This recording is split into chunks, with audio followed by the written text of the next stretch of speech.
成为弃妃，我不要成为弃妃，皇上。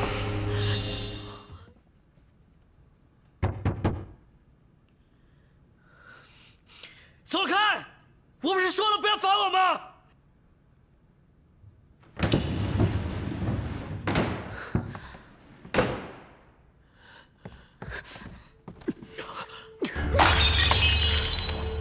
喝酒，喝酒，喝酒！难道你只会喝酒吗？墨雨，墨雨，傻书生，你说的没错，我只会喝酒，根本救不了兰陵。酒，傻书生，别喝了！别管我！兰陵看到你现在这个样子，一定伤心透了。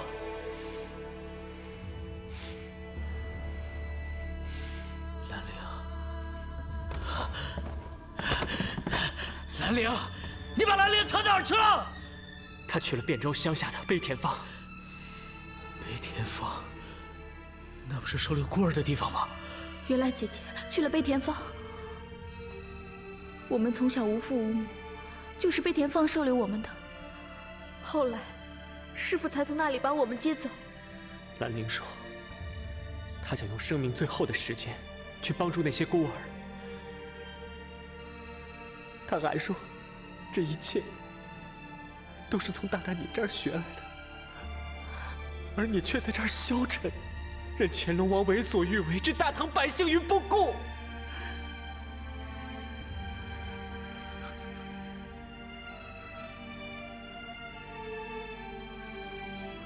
可是，兰陵是为了我才放弃的。 所以，你就决定放弃自己了，大大。兰陵他并没有放弃啊，他是用生命在激励你，你绝不能这么认输啊！败给乾隆王，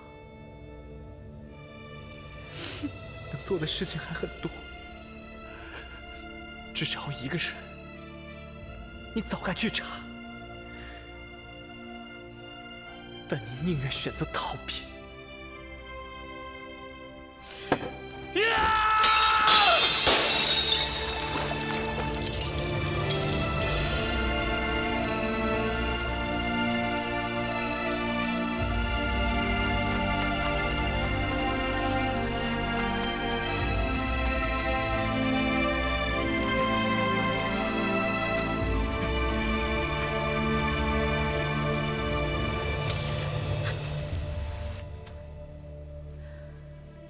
姐姐走了，我们都很难过。可我怎么都没有想到，你会这么对傻书生。再怎么说，他也是你的主人。正因如此，我才不想看他消沉下去。大大的善良之处，就是在于他不愿意伤害别人，所以才会背负太多东西。兰陵选择离开。 是希望他能放下，可他偏偏放不下。我知道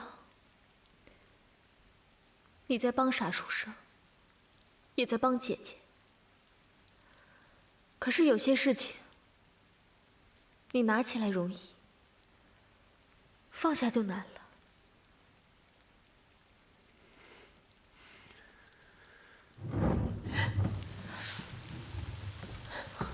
大大，谁说我会逃避的？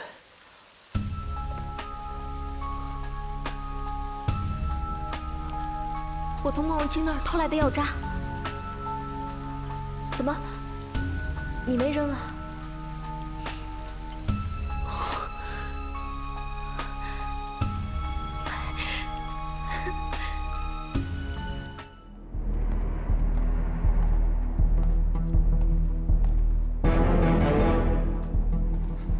蒋大人，慕容清已押至大牢，并无反抗。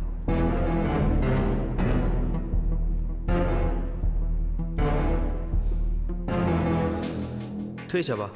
是。这女魔头的玄思神针这么厉害，怎么会毫无反抗？或许他知道要抓他的是狄大人。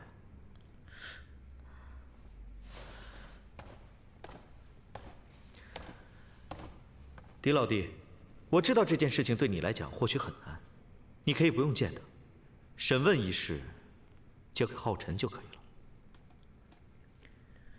大大，不如就按照蒋大人说的办吧。不，汴州鬼君一案是由我经手查办的，我要亲自审问慕容清。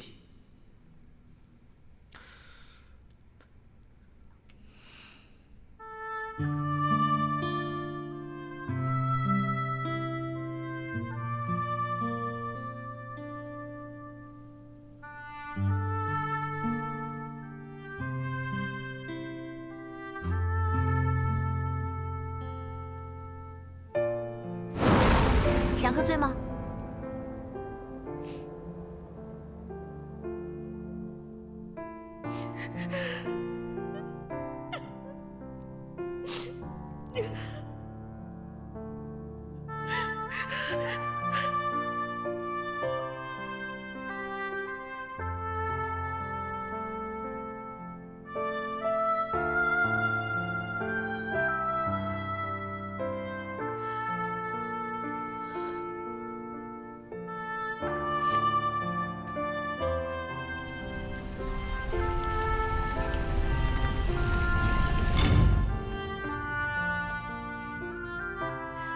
看来这条路是死路。洛红尘连留给我们写遗言的纸笔都准备好了。这样也好，墨雨他们一定选择了另一条路，逃出去活下来，而我们也终于打破了魔咒。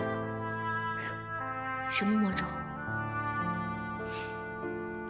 墨雨说，每次我们见面都注定是一场分离，而现在，我们再也不会分开了。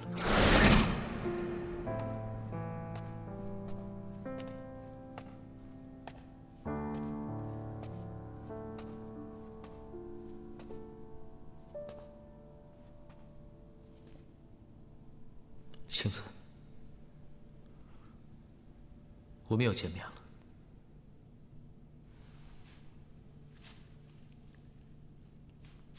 是啊，这一天还是来了。慕容清，我问你，鬼君一案你是否参与了？我只是奉命去给得了疫症的士兵医病。我验过你给士兵的药，只是普通的补药。以你的医术，为何要这样做？医者之病，本来就没有十分的把握，用药更是各有依据。我承认，这一次我确实有所失职。你曾说无字天碑被人抢走了，可是真的？我慕容清说过的话，不会再说第二遍。独鹿林中打落我的铁笔，救走鬼君的人可是你？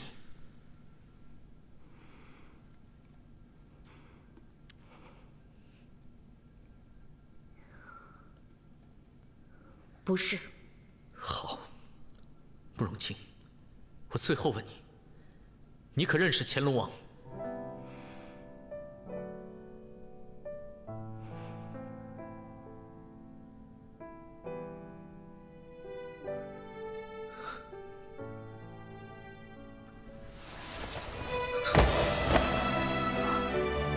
青子，我求求你，告诉我事情的真相吧！我真的不想再受这样的折磨了。任景，你别这样，我承受不起。你既然怀疑我，那就立刻处决我吧，我绝对不会有任何反抗的。青子，你为何宁死也不告诉我真相？我知道，你怪我离开药王山庄，离开你，求你，不要再这样惩罚我。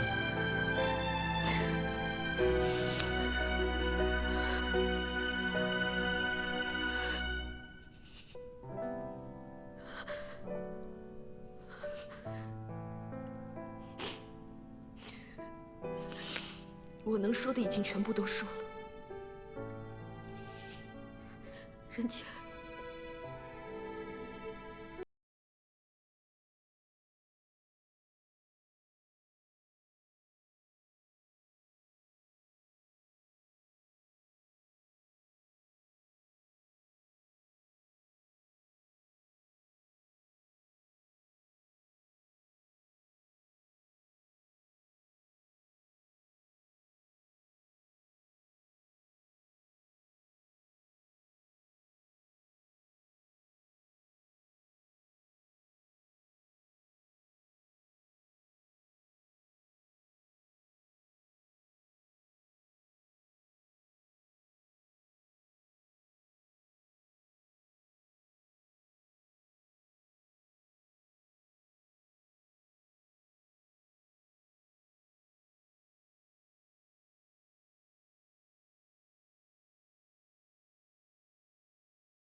姐，事情我都已经知道了，是皇上让我过来了解一下审讯的情况。皇上对慕容清的事情也是十分关心。这个女魔头最会迷惑人心了，连皇上也被欺骗了。看来狄大人审得不轻松。慕容清避重就轻，要么不说，要么就跟我兜圈子，根本问不出来任何问题。慕容姑娘对大大十分了解，想必早有对策。那到底该如何处置？皇上还正等着我回话呢。那瓶药渣不是毒药，单凭此不能将慕容清定罪，顶多就是追究其失职，将他逐出太医署。不行，乾隆王的事情一日未了，就不能放慕容清走。狄大人果然铁面无私。好，那我就将慕容清继续押在大理寺，再派人严加看守。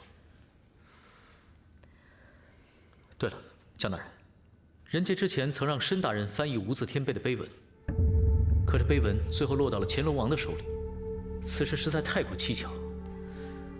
不知道申大人生前有没有跟蒋大人说过什么？有这种事？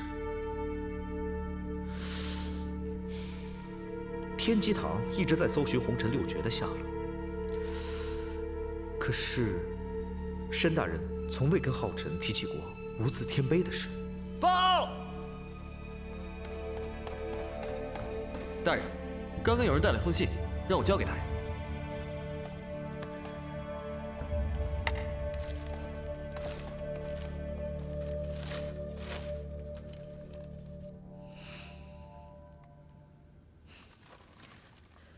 今日是我与乾隆王7日之约，他让我拿着捏死我的温柔到天齐酒肆，与他换能医不自医。天齐酒肆，如此命官兵前去天齐酒肆包围，岂不是能瓮中捉鳖？乾隆王没有这么傻，他这么做跟自投罗网没什么两样。恐怕这天齐酒肆是他设计的第一战。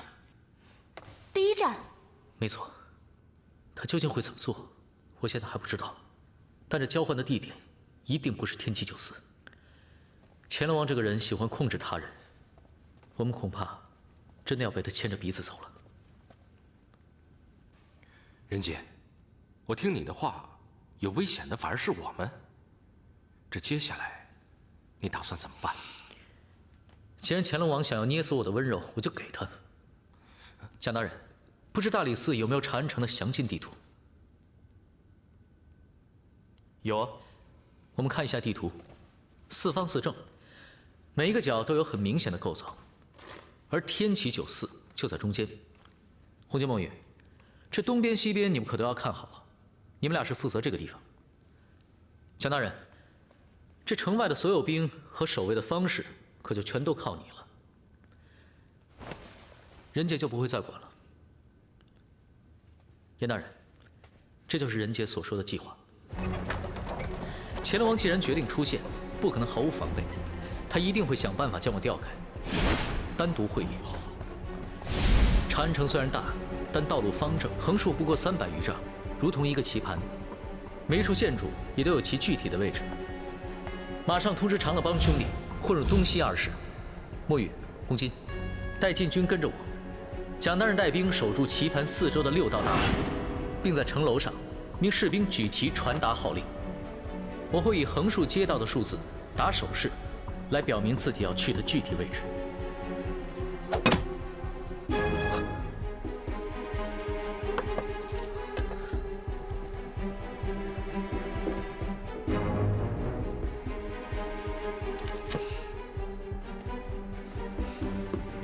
横四竖五是正对寒光门的寒光界，走。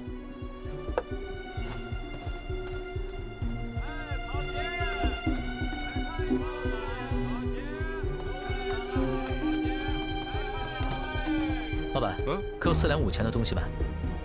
兽皮4两5钱，任挑任选喽！一颗4两5钱，求求各位好心人，给我4两5钱吧！油头4两5钱，鸡毛掸子4两5钱啦，4两5钱嘞！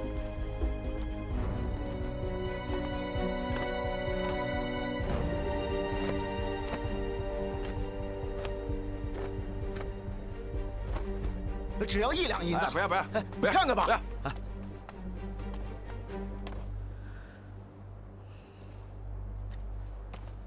请问施主可是狄仁杰狄大人？正是。有个叫乾隆的人刚刚来过，托老衲带施主去一个地方。什么地方？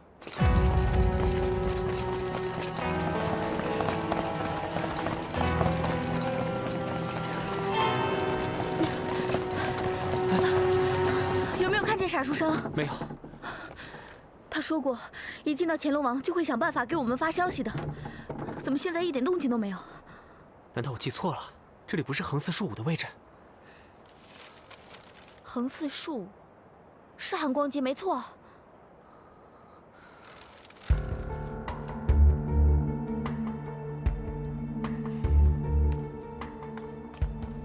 为何要从乐佛寺的后门走？大街熙攘，老衲喜欢清静。怎么，施主后悔跟老衲走了？施主怎么身体不舒服？没什么，只不过前几天感染了风寒。红巾，你看，城门上有旗号。大大有消息了。嗯。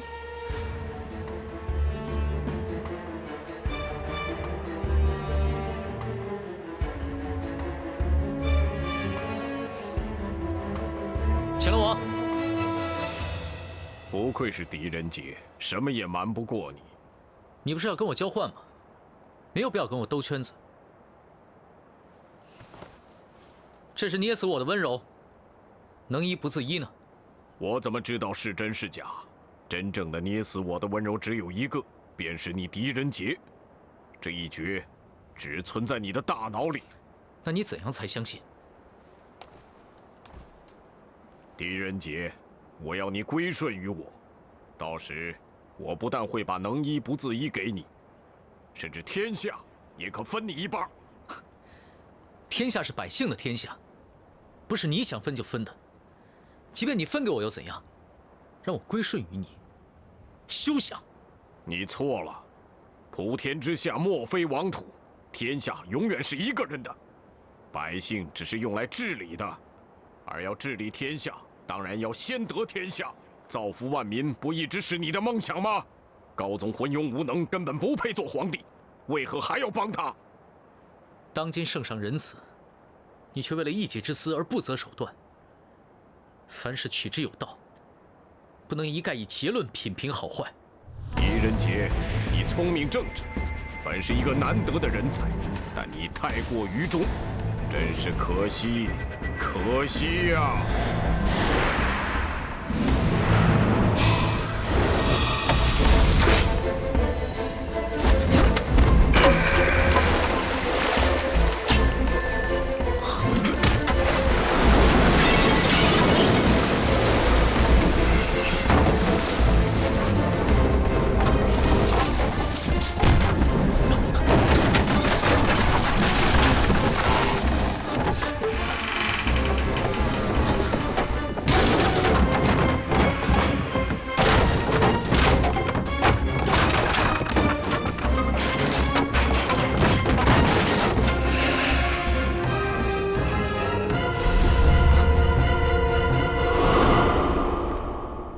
仁杰，我放过你是想让你想清楚，这世上只有我乾隆王才能助你实现心中理想。我为你留下烟花一根，倘若你需要我帮助，可以随时以烟花做讯号来找我。尚书生，你没事吧？仁杰，你回来了，回来就好。仁杰，有没有见到乾隆王？见到了，但还是让他给跑了。没想到乾隆王也会一搏术，而且我的计策全被他识破了。他还躲过了我的铁笔。不过我的计策虽然被他识破，最后我还是把讯息传了出去。可为什么你们还是没有赶到？我和红巾也感到奇怪。明明看到含光门城楼上的士兵举了旗子，但仍找不到你。我在承天门斜街内发出的讯号是23。23？难道不是32吗？没错啊，帮主给我的信息明明就是，根本不是。你把讯号传给了谁？传给了一个官兵，后面我就不清楚了。官兵啊，禁军都是蒋浩辰管的，难道是官兵出了差错？不会，蒋大人心细如发，绝不会犯这样的错误。除非他真的有意在帮乾隆王。蒋大人为什么要帮乾隆王？我不知道，只是直觉。申大人翻译的无字天碑的碑文落到了乾隆王的手里，我怀疑那个时候大理寺就已经有了奸细。糟了，如果蒋浩辰是奸细的话，那皇上便是危在旦夕啊！现在皇上命他为禁军统领，而禁军的主要职责便是皇宫的安全防御。既然如此，我们得赶紧禀告皇上。这恐怕不行。自从那蒋浩辰升任大理寺丞一职以来，深得皇上的欢心，皇上对他是十分信任。现在我们的一切都是猜测，根本就没有真凭实据。那我们就去行刺皇上，用行动去证明。不好了，不好了，有刺客！在哪儿？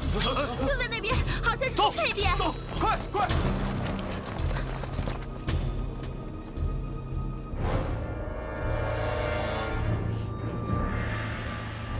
那些士兵真是一群傻瓜。或许是蒋浩辰有意安排的这些佣兵。女侠，有劳你了。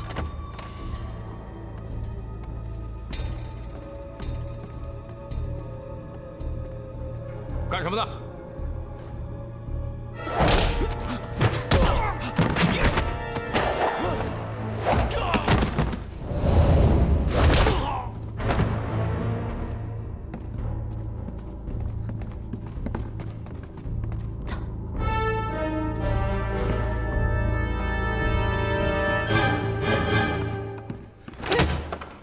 要干什么？要杀皇上！先生！哎呦！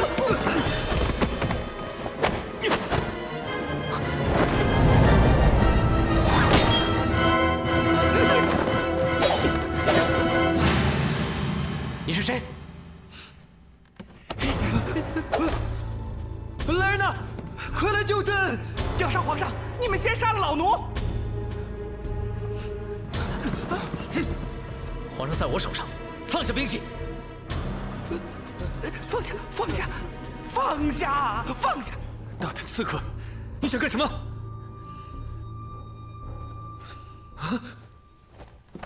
人杰刚刚冒犯了陛下，请陛下恕罪。臣言立本，蒋浩臣参见陛下。这怎么回事？陛下，您受惊了，还请陛下恕罪。臣等这么做，实在是为了陛下的安危。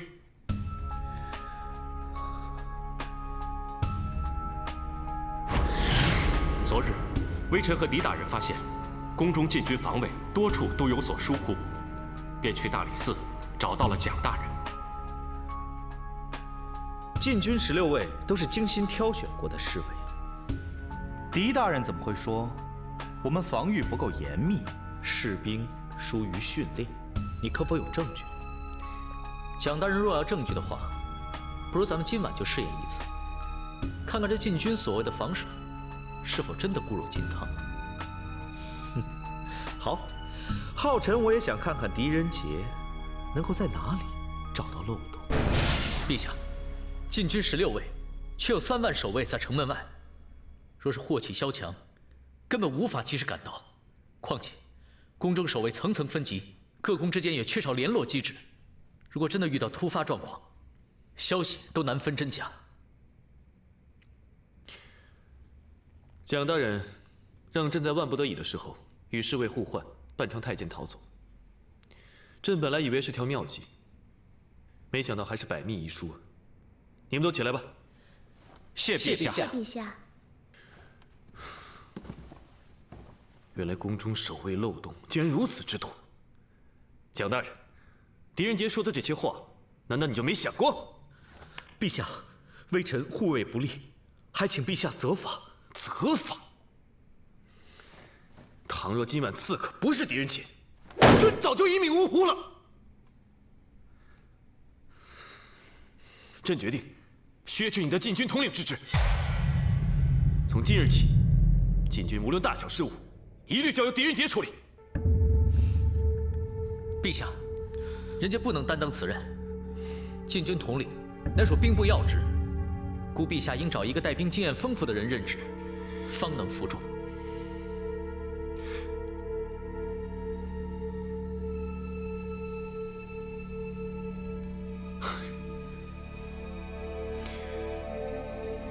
陛下可以不必着急，臣有一个人可以推荐给陛下。赵某能够官复原职，还得多谢狄大人。赵大人言重了。萧朝天一眼中，赵大人不畏强权，刚正勇敢，人家早已十分钦佩了。禁军统领守护皇宫一事，责任重大，我想只有赵大人可以担当啊。哎，狄大人过奖了。赵某既然担此重任，必是一丝不敢懈怠。只是，这皇宫光城门便有10座，宫内殿阁亭馆30、40所，加上东宫的殿阁宫院20多所，这内里回廊曲折，要想面面俱到，实在是困难，就怕百密一疏。看来我们得设计的十分巧妙才行啊！谁让天子住这么大一个地方，真是家大难防啊！是啊，要是能有个对宫内各个环境十分熟悉的人帮忙出谋划策就好了。赵大人所言甚是。制定防御体系，要对环境非常熟悉，还要了解宫中的日常生活。仁杰想到一个人，或许可以帮到我们。他在宫中生活多年，不但熟悉环境，人也极其聪明。大大，我和赵大人在商谈禁军防御的事情，需要一个人的帮忙。谁啊？一位故人，你们也认识，所以找你们一起去。宝宝不哭啊，不哭不哭。哎呀，此处阴暗潮湿，难见阳光，怪不得娘娘在此住的不安心呐。是啊，皇上碍于皇后的面子，也不好做什么决定，还请大人多多进言，让媚娘早日搬离这凤琴殿。娘娘放心，义府一定竭尽全力帮助娘娘。再说，皇上对娘娘宠爱有加，要知道娘娘在这里受苦，一定于心不忍。只怪皇后仗着几个老臣为所欲为，真是欺人太甚。多亏这朝中还有像李大人这样刚直不阿的大臣，媚娘真是多谢大人了。哎，武昭仪言重了，义府为了武昭仪赴汤蹈火，在所不辞。娘娘，狄仁杰求见。狄大人进宫了，快请，快请。娘娘，既然狄大人来了，在下就先行告辞。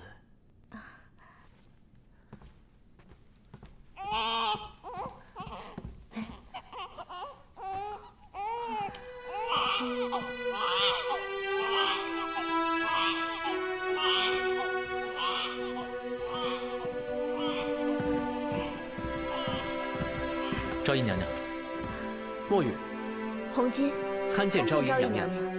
狄大人，你们来了真好。还有赵大人。参见昭仪娘娘。这是什么破地方啊？昭仪，你怎么会搬来这里呢？此事说来话长了。这个王皇后真是心肠歹毒，见昭仪娘娘得宠，便3番5次加以陷害。难道皇上也不管吗？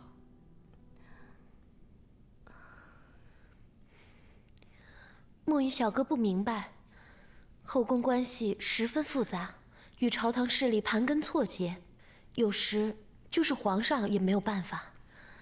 这里曾经住着一位徐婕妤，起初甚得先帝欢心，可是后来不知怎的就被冷落了。娘娘，仁杰这次和赵大人前来是有事情想请娘娘帮忙。没错，我现在负责皇宫的守卫，有些事情想跟娘娘商量。徐婕妤，昭仪，我不是齐妃。昭仪，娘娘，我不是齐妃。娘娘，你怎么了？昭仪，娘娘，我不要成为齐妃。娘娘，你怎么了？怎么了？娘娘，昭仪，你怎么了？不要成为齐妃。娘娘，我不要，我不要像徐婕妤那样吊死，不要。娘娘，你没事吧？皇上救救我！娘娘，怎么了？没事吧？昭仪，皇上救我！昭仪，娘娘，昭仪，娘娘，娘娘。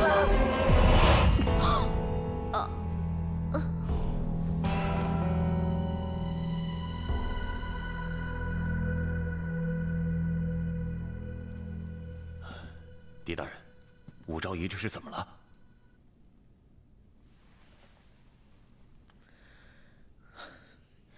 狄大人，娘娘怎么样？武昭仪肝气郁结，心肾不交。虽然没有什么大碍，但如果长久下去，恐怕会得离梦症吧。离梦症？没错，人有七情，喜怒忧思悲恐惊。七情中任何一情过度，或者不及，都会对人的身体造成一定的损伤。或是肝气郁结，或是心神失常。患病的人郁郁寡欢，甚至喜怒无常，称为离梦症。怪不得朕这些日子一直觉得媚娘怪怪的。仁杰，她是如何得的这病，又怎么医治的？陛下，武昭仪所在的凤琴殿，阴暗潮湿，终日不见阳光，湿气入体，便会令肾阴耗损，从而引发抑郁。此外，臣还记得宫女6月曾经跟我说过，在这凤琴殿内发生了许多奇怪的事情，这些应该也会影响昭仪娘娘的心情吧。傻书生，你说这么多让人糊里糊涂的话干什么？总之一句话，这个凤琴殿就是一个不祥之地。皇上，您还是让武昭仪搬出来吧。可是让媚娘迁宫的主意是皇后出的，而且她说只要自己的病医好，便可立刻搬回原来的寝殿。朕现在实在不好说什么。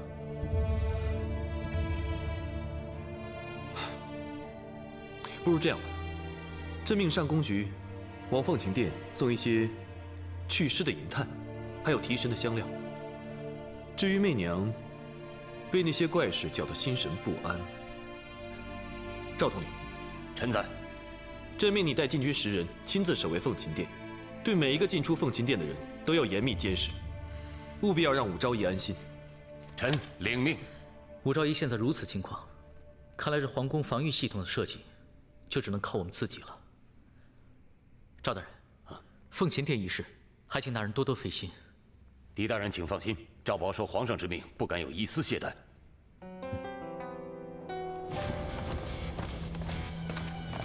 都打起精神来，不得有任何怠慢。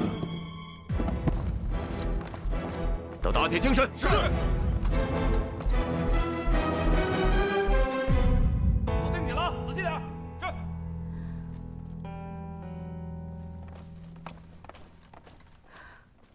六月，外面为什么有那么多侍卫啊？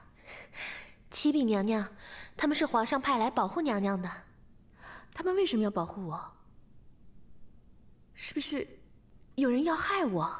这个，奴婢也不知道。一定是有人要害我，一定是有人要害我。娘娘，娘娘，一定是有人要害我。娘娘，娘娘，皇上来看您了。参见陛下。媚娘，朕来看你了。皇上，有人要害我，有人要害媚娘。媚娘莫怕，朕不是叫赵统领来保护你了吗？皇上，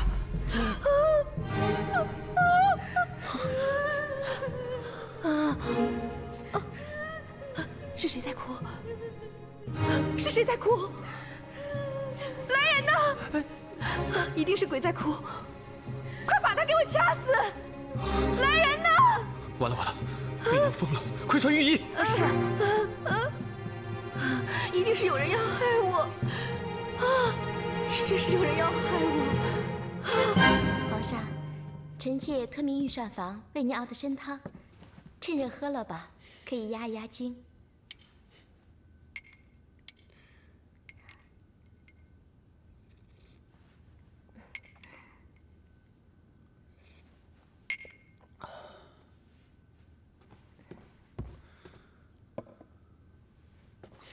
那个皇后盛气凌人，媚娘又病了。淑妃，幸亏朕的身边还有你，替朕分忧解愁。皇上，臣妾是您的奴婢，这些都是臣妾应该做的。朕是不能和皇后撕破脸的，处处都得让着她。媚娘就不应该进凤琴殿。朕去那儿看了。那里阴暗潮湿，十分简陋。朕真的亏待了媚娘。皇上，现在正是3月，天气回暖，皇上不如带着武昭仪出去踏青散心，说不定会对她心情恢复有所帮助呢。此提议甚好啊，淑妃，没想到你还会替媚娘着想。真是朕的贤妃啊！皇上，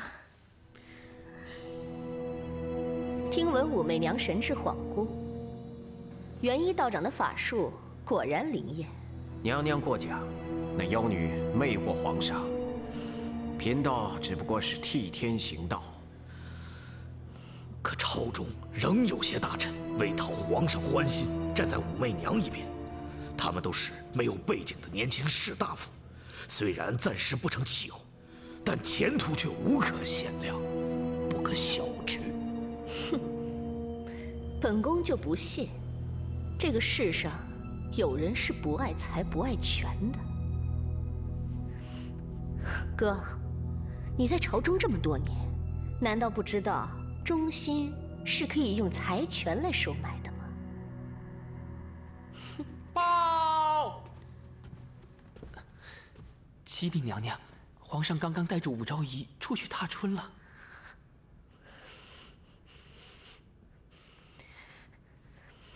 这个狐妹子，想不到皇上还是惦记着她。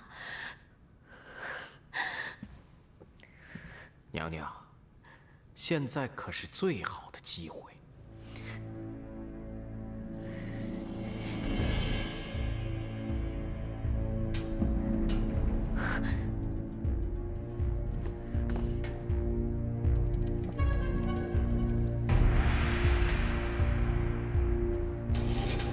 道长，这招真的管用。倘若被人发现，娘娘放心，贫道早有算计，尽可大胆使用。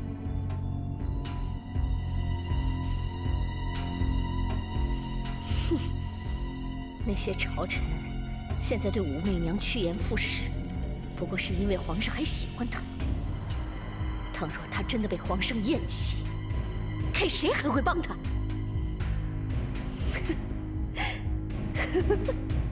还有1个月的时间，我们一定要尽快抓到乾隆王。仁杰，大事不好了，小公主被人害死，皇上命令即刻赶往甘露殿。什么？小公主死了？嗯。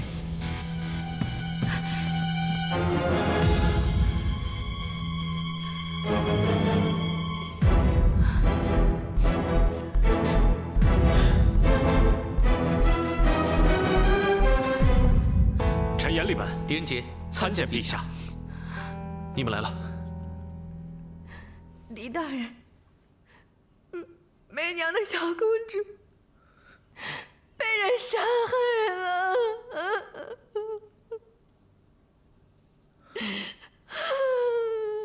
昭仪，节哀顺变。陛下，究竟怎么回事？小公主怎么会被人掐死呢？赵统领，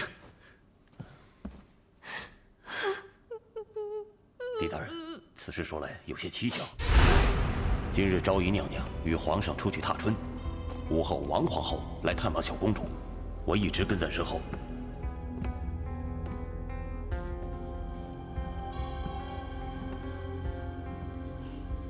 赵大人为何一直跟着我？难道怕本宫害了小公主不成？皇后娘娘多心了，我只不过是奉陛下之命，严格看守凤琴殿。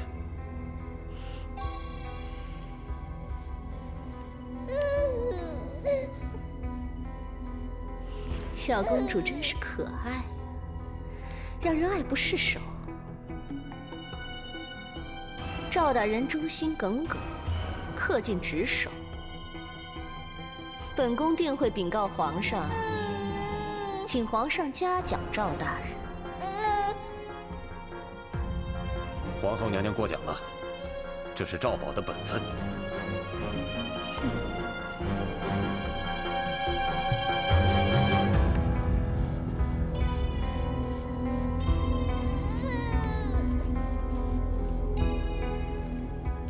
恭送皇后娘娘。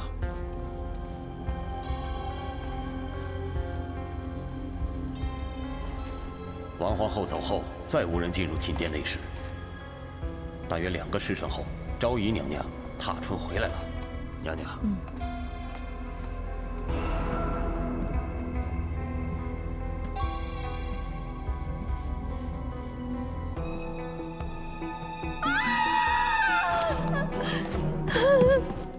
娘娘，小公主，怎么死了？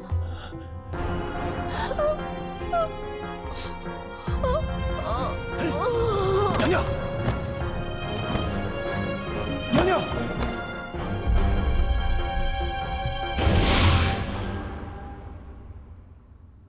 到底是谁？到底是谁伤害了媚娘的小公主？娘娘，都怪6月一时贪睡，没有去那殿照看小公主。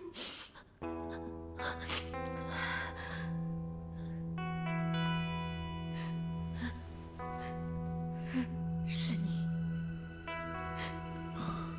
一定是你！是你杀害了媚娘的小公主！是你！娘娘，刚才赵大人不是说过了吗？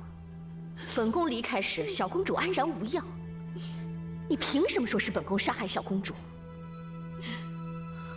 本宫走后，再接触小公主的人便是你。既然小公主死于窒息，脖颈上又有被人掐过的痕迹，依本宫所见，一定是你这个妖妇亲手杀死女儿，嫁祸本宫。小公主是娘娘的亲生女儿，娘娘怎么会掐死她？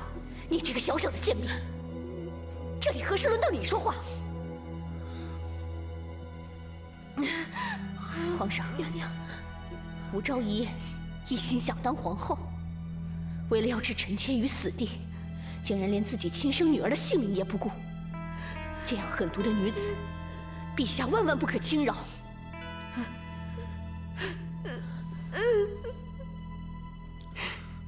陛下，陛下，这小公主是臣妾的亲生女儿，陛下一定要为小公主报仇啊！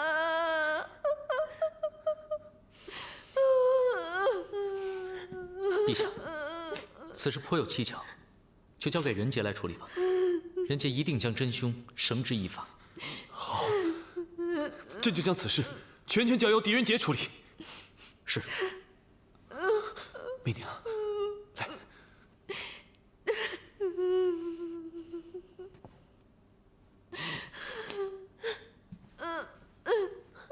狄仁杰，你一定要秉公执法，不得有任何偏袒。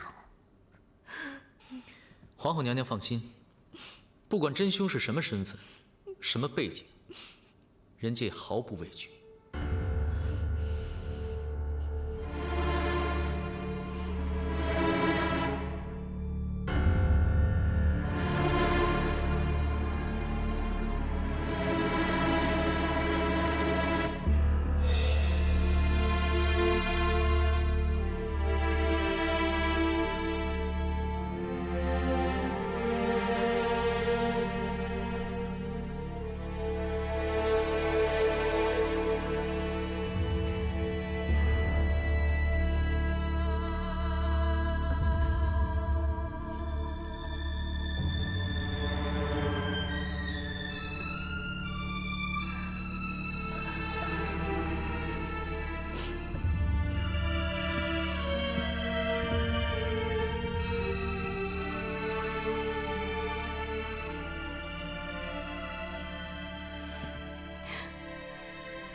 人死不能复生，还请昭仪节哀，保重好自己的身体。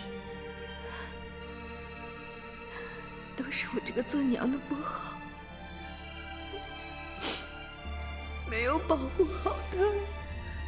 昭仪何苦自责呢？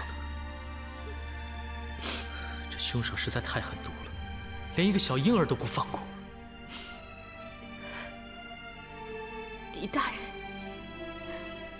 你一定要将此案查个水落石出，找出杀害小公主的凶手。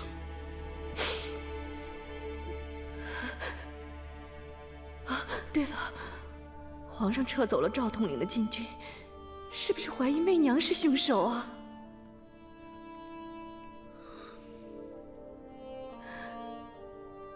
娘娘，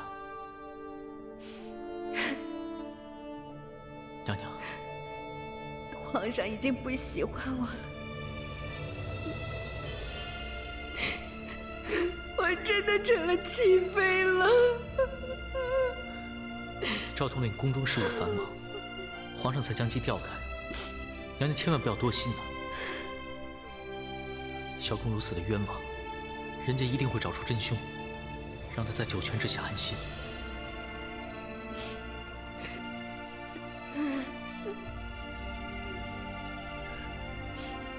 我的女儿，我的女儿，我的女儿。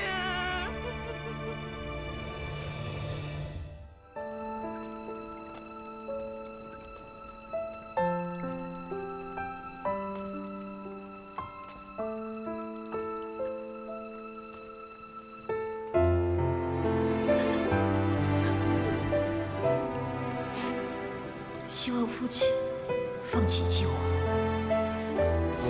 我与人杰不再为敌。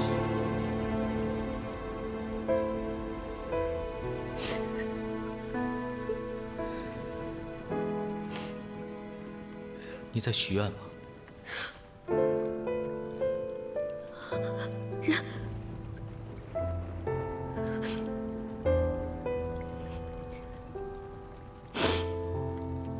狄大人，这么晚了，还不忘来审问慕容清吗？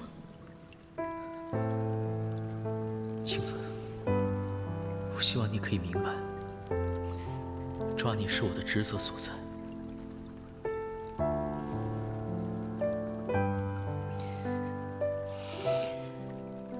人杰还记得你的生辰。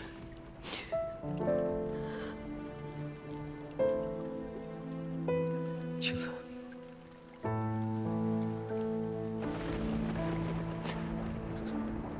想喝醉吗？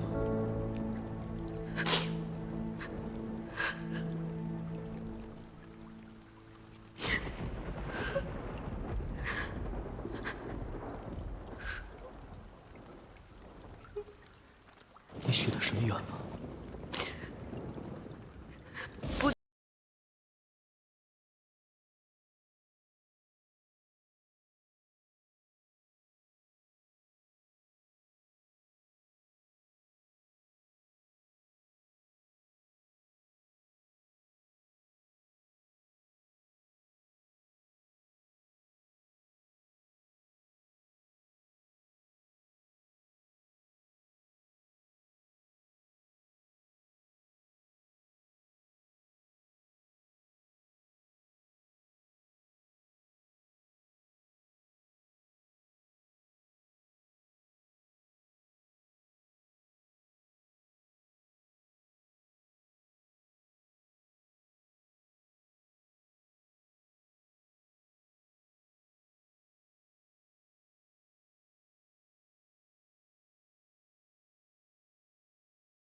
李大人，你可有何意见？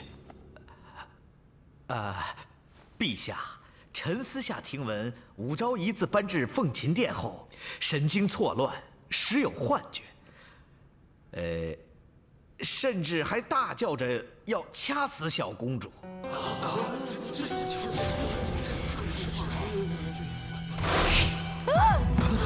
皇上！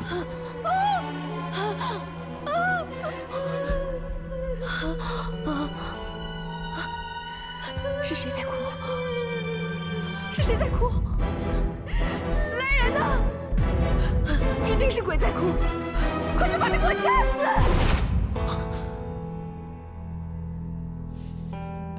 死！陛下，依臣之见，武昭仪或许是一时精神错乱，错杀了小公主。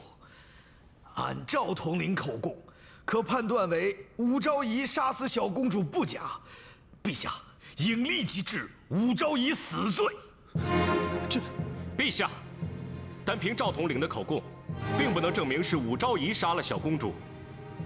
毕竟，小公主是武昭仪的亲生女儿，而且现下狄仁杰正在调查此案，一切不如等调查有了结果以后，再做定论。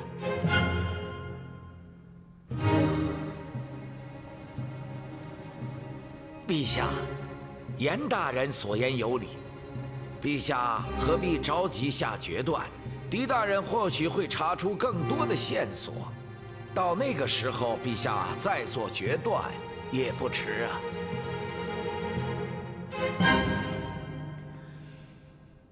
公主的身份金贵，本不可以查验。蒋大人不计前嫌，给仁杰这次行方便的机会，仁杰感激不尽。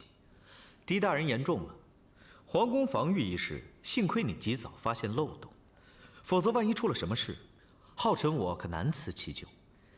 狄大人这是在帮浩辰，你我之间何来前嫌？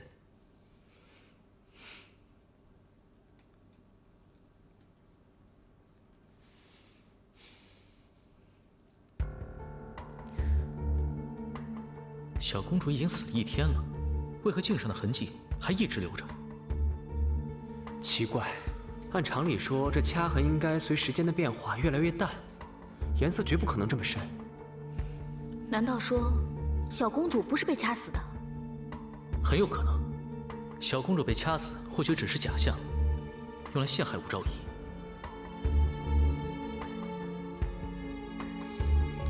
凶手杀人方法奇特，看来狄大人又碰到难题了。仁杰，严大人，朝中的形势如何了？哎，别提了，今天要不是我据理力争，吴昭仪恐怕已经被处置了。他们凭什么呀？那皇上呢？难道皇上没有阻止吗？哎，皇上也是为难。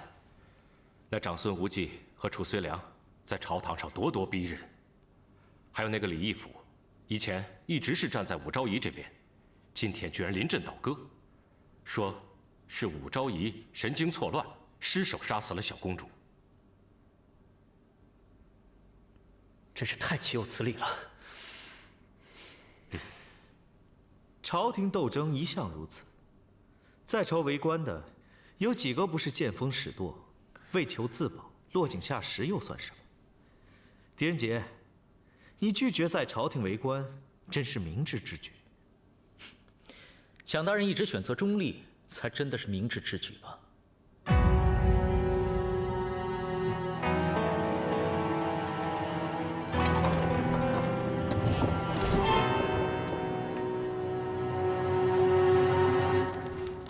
大大，没想到这个蒋浩辰如此配合我们，冒着被削职的危险，给我们行方便。可能是我想的太多了，可不知道为什么，我的心里还是对他有一丝顾虑。仁杰，现下当务之急，你要立刻找出杀害小公主的凶手。现在朝中还有一个许敬宗跟我站在一起，可再这样下去，后果不堪设想。许敬宗严厉本竟然敢跟本宫作对，那个李义府倒是非常识趣，看得透形势。本宫就不信，单凭这2个人就能够救得了那个妖妇。皇后娘娘别忘了，还有个狄仁杰，他断案如神，我们绝不能给他太多时间。拿1万两银子到许敬宗府上，倘若他能归顺本宫，本宫就请长孙大人提携他为吏部侍郎。还不去？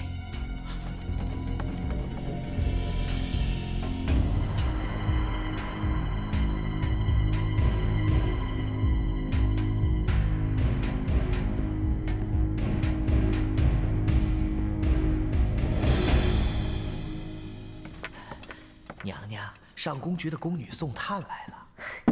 上宫居来的真及时，咱们寝殿的银炭刚刚用完。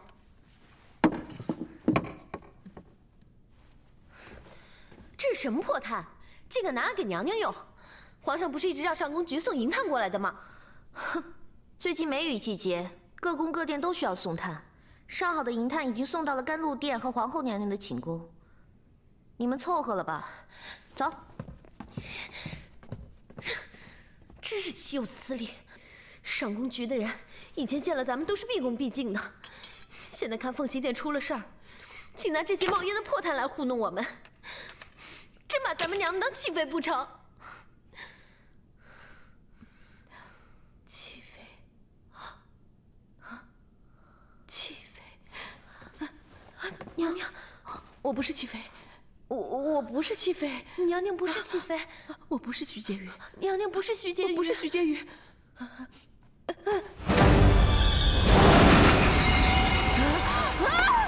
我不是徐婕妤，我不是徐婕妤，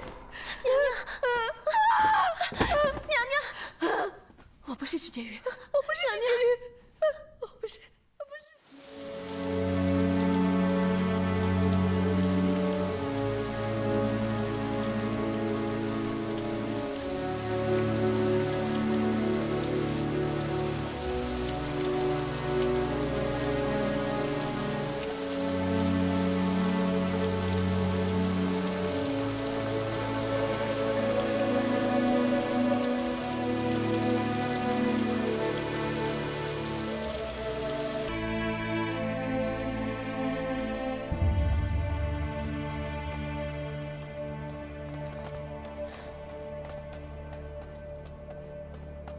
吴昭仪，您这是去哪儿了？狄大人也是来查媚娘的吗？人家并非是来查昭仪娘娘的，人家怀疑小公主并非是死于被人掐死，而这凤琴殿正好是小公主身亡的地方。人家来查凤琴殿，是希望能找到更多有用的线索。那是媚娘多心了。我以为你和他们一样，落井下石。怎么，有人欺负娘娘吗？只是这寝殿住的实在是难受。我去找皇上，皇上却不见我。后来我听见了淑妃的笑声，便什么都明白了。还有李义府，他曾经答应帮我，我去中书省找他，却也吃了闭门羹。这个李义府，听说在朝堂上临阵倒戈，还说了不少娘娘的坏话，真是个见风使舵的小人。还有，昭仪，你放心，咱们可是一起患过难的人，绝对不会像那些趋炎附势之徒一样的。是啊，昭仪，我家大大一定会找出真凶，还你一个清白。娘娘，赵宝说小公主当晚就睡在殿内，人杰这就去看一看。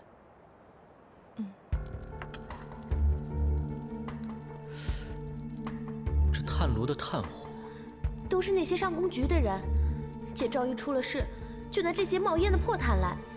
狄大人不要见怪。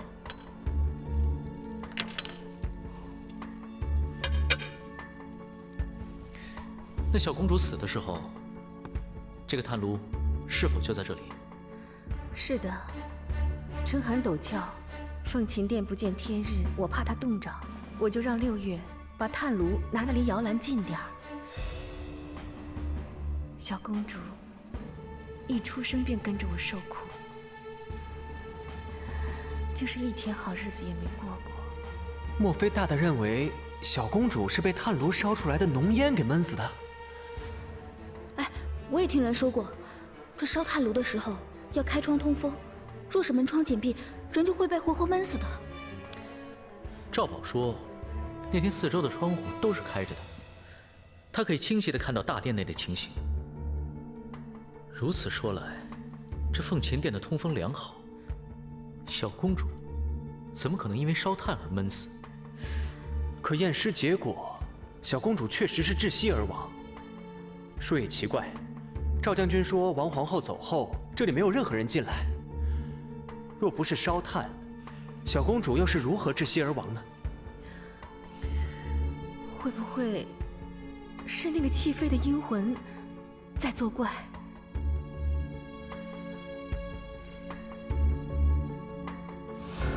这就是娘娘所说的弃妃徐婕妤。对，你们说，这徐婕妤身姿曼妙，为什么不画她的正脸呢？难道说她是个丑八怪？你懂什么？这叫意境。旦暮送，芳尘去，更加让人浮想联翩。你们都说错了。是因为先帝有赋予这个徐婕妤，无言以对，却又难解思念之情，才叫人做了这幅背影图。我一搬到这里，每日便被他的鬼魂缠身，一刻也不得安宁。六月说，自从徐婕妤死后，这里的所有人便连遭厄运。狄大人，你说小公主会不会是受此牵连？凤琴殿不详，宫中的人只不过是借用徐婕妤穿凿附会罢了。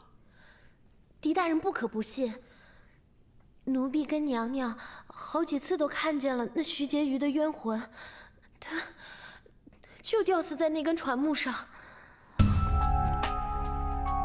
对对，六月说的确实都是实话。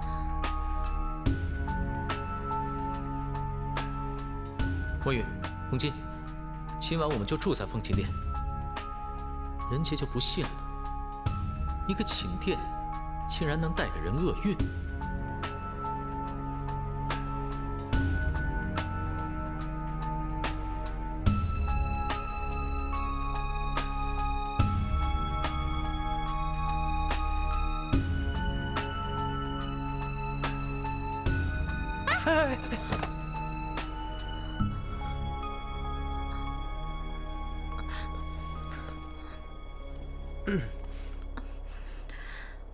这里待久了，还真觉得烦闷啊，总想出来透透气。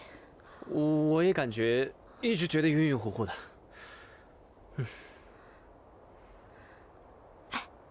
你有没有发现，这凤琴殿的宫女好像都有点问题？你看那两个小的，一整天没精打采的，还有那个六月，看上去有点神经兮兮的。该不会这个寝殿里真的有什么鬼魂吧？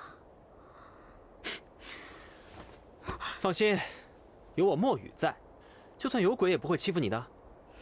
谁用得着你呀？我飞鸿金是那种怕鬼的人吗？是啊，你的怨气比女鬼还重，应该是鬼怕你吧？你。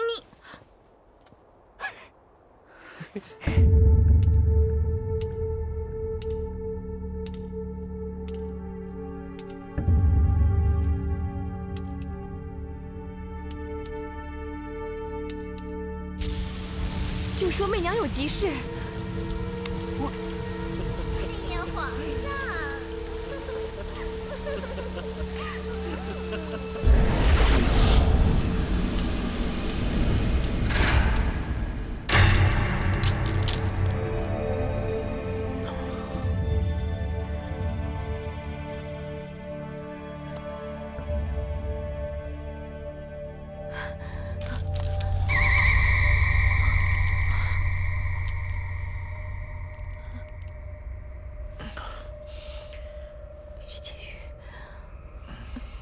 我不会成为徐婕妤，我不是徐婕妤，我不是戚妃，我不是戚妃。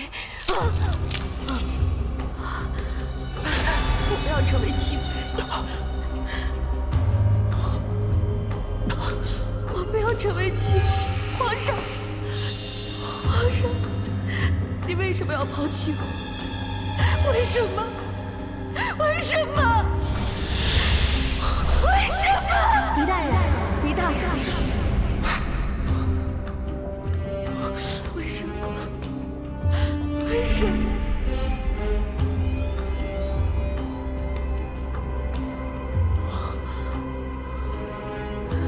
为什么？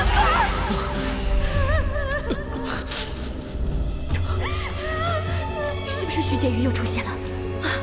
是不是？我不能成为徐婕妤，我不是戚妃。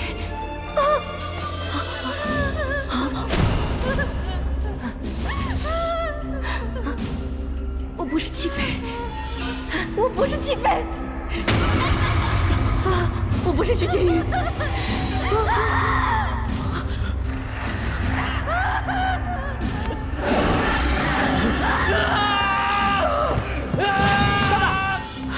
大，杀出手！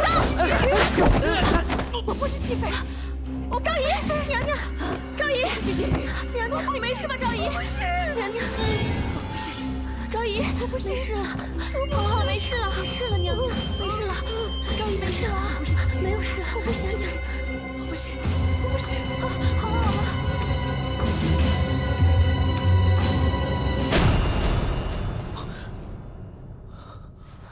大大，你醒了。傻书生，你可真把我们吓死了。我怎么了？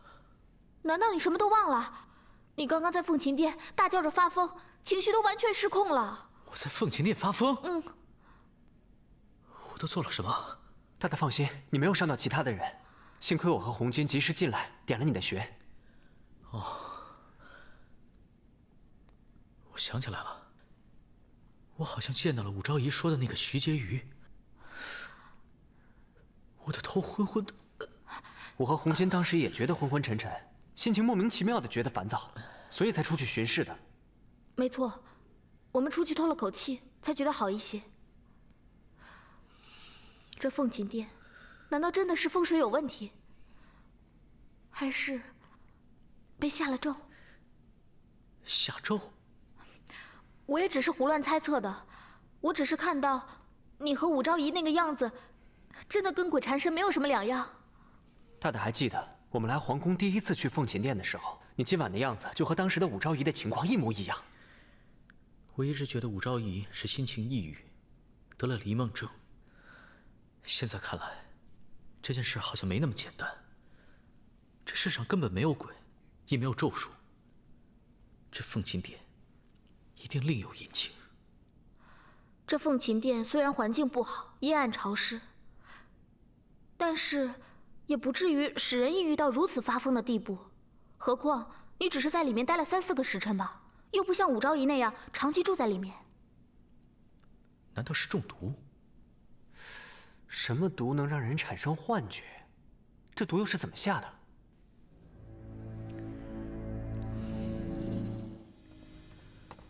这里就是大理寺收藏的所有医学资料。多谢蒋大人。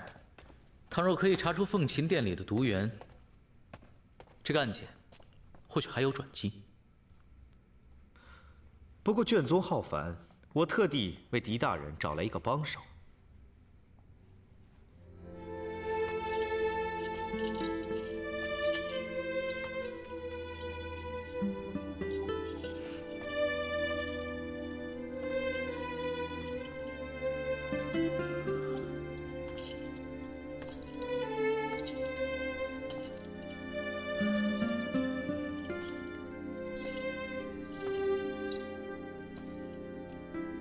狄大人可以放心，等慕容姑娘完成任务之后，浩辰会亲自押她回天牢。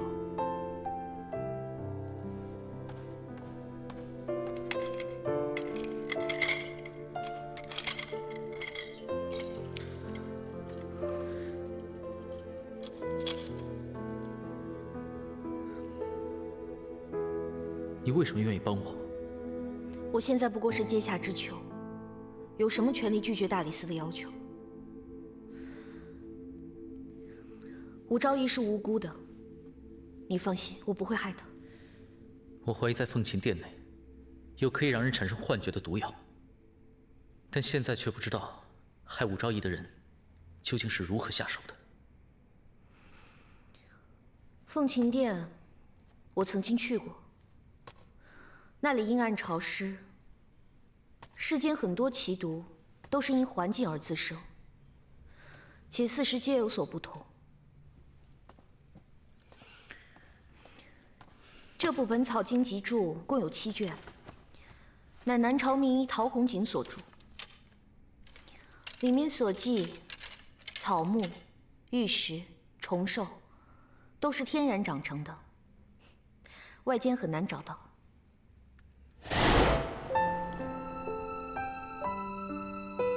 黄连、苦味子、牛黄。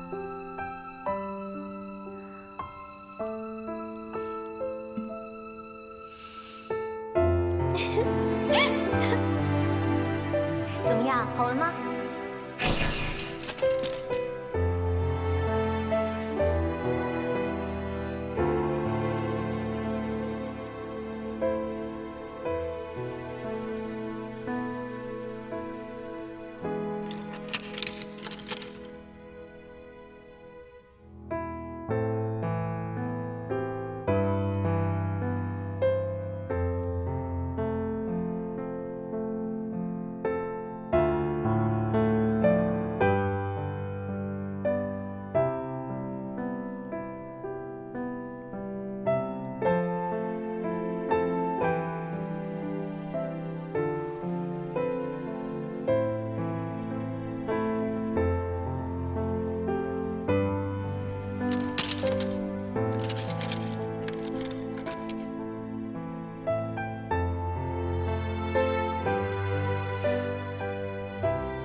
这是不是我们要找的？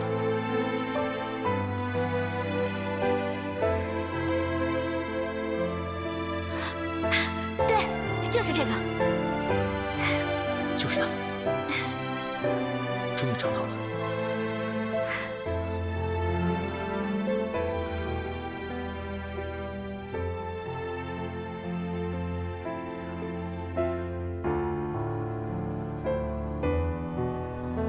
若是你当初没有离开妖王山庄，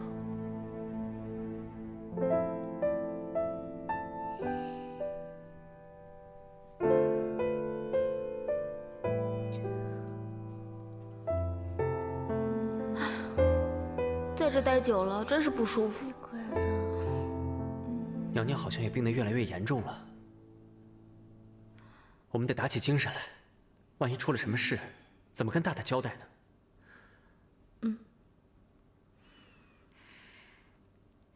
还记得感业寺武昭仪临危不惧的样子，没想到现在却变成这样。是啊，小公主，当时被季玄于冤枉打入冷宫，乖，她都没有如此绝望过。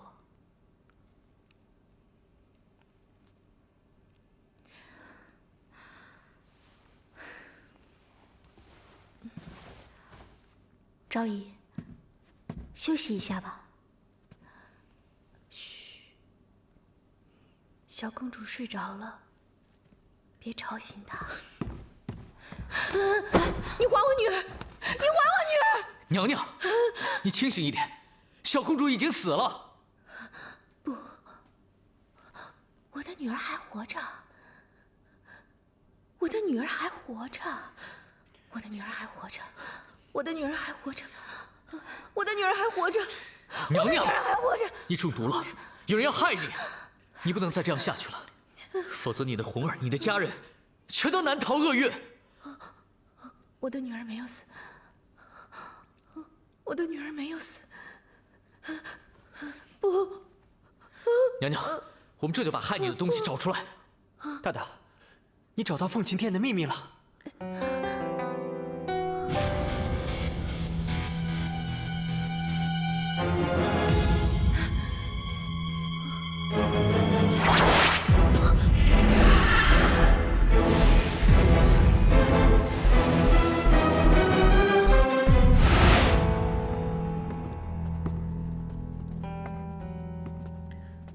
狄大人，不可以！先帝有命，任何人不可以摘下这幅画，否则会惊动徐婕妤的鬼魂。我倒要看看，究竟是什么东西在支撑着这个徐婕妤的鬼魂。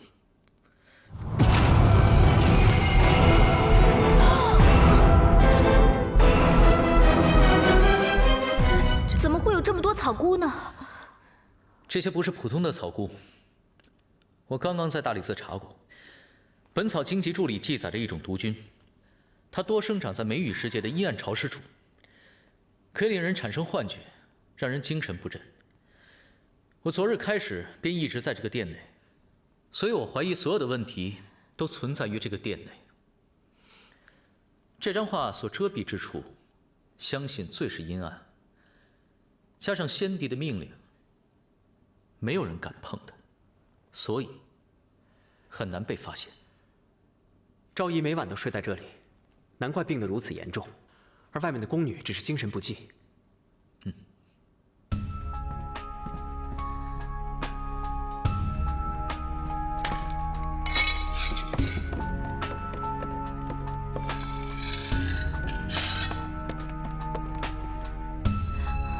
赶快把这些害人的东西烧掉吧！我帮你。等等。把这些东西收好，以后说不定还有用处。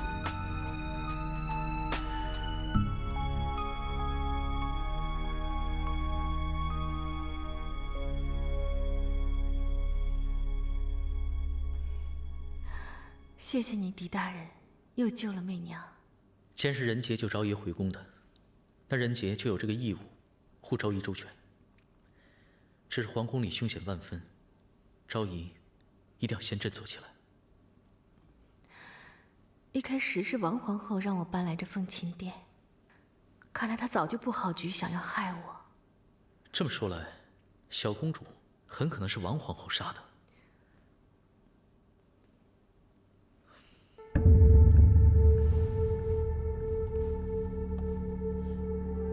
昭仪，你的贴身侍婢六月呢？他去上宫局办事了。六月平时一直恍恍惚惚，却没有娘娘这么严重。这六月不是你的近身侍婢吗？他确实是我的近身侍婢，可是因为平时怕他们太过于劳累，所以我就寝之后就让他们回屋了。这可能也是他们的情况没有我严重的原因吧。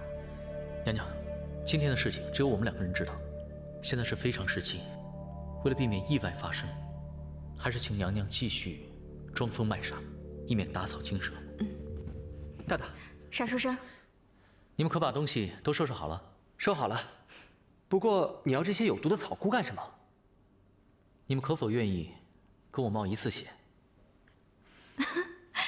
难道我们跟你冒的险还少吗？可是这次会跟以往不同。如果我们失败了，可能会人头落地。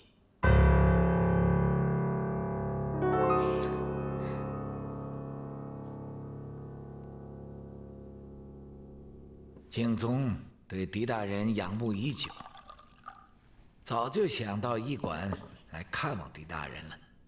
怎奈宫中正逢多事之秋，狄大人又身负重任，景宗不便打扰，还望狄大人见谅。许大人言重了，人杰愧不敢当。听严大人说，这朝中或许只有许大人还支持着武昭仪，所以人杰冒昧前来。不瞒狄大人，王皇后曾三番四次派王大人给敬宗好处，只是敬宗觉得这样做有违做官之道，实在不妥，便将其拒绝。许大人为人正直，人杰佩服万分。大人，这个案件有了新的进展。没想到皇后如此歹毒心肠，只是朝中大臣大多数都站在皇后一边，怎奈景宗人单势薄，实在难以抗衡啊。那么许大人，你也加入这些大臣的行列吧。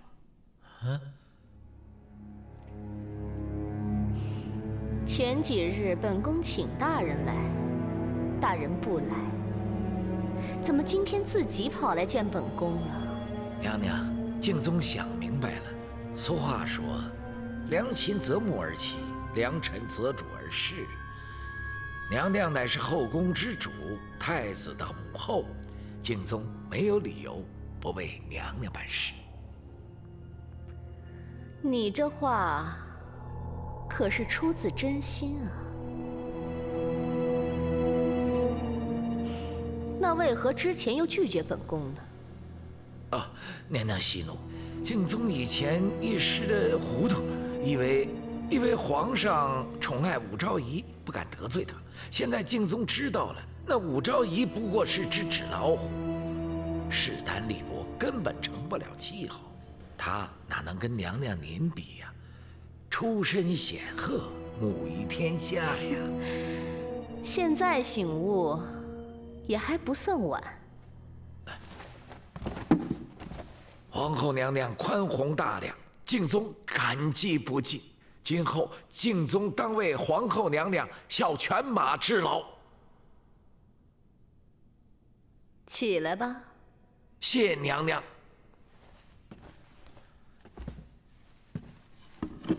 这是家婢小红做的一手好糕点，敬宗听说娘娘爱吃糕点，特命小红做了一份带给娘娘您尝尝。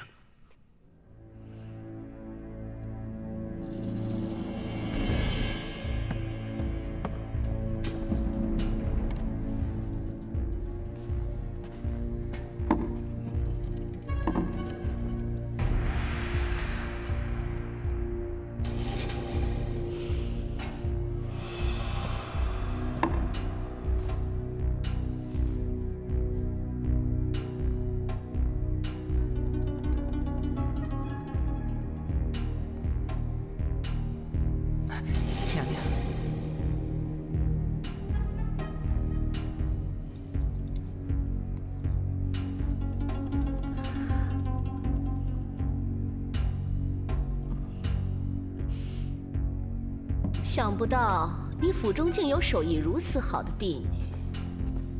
这点心不仅看着好看，吃着也可口，倒有些本宫家乡凤凰酥的味道。回皇后娘娘，小红有幸与娘娘是同乡，都是并州祁县人，家乡人都以娘娘为荣呢。这小嘴儿，说出来的话比做出来的点心还甜呢。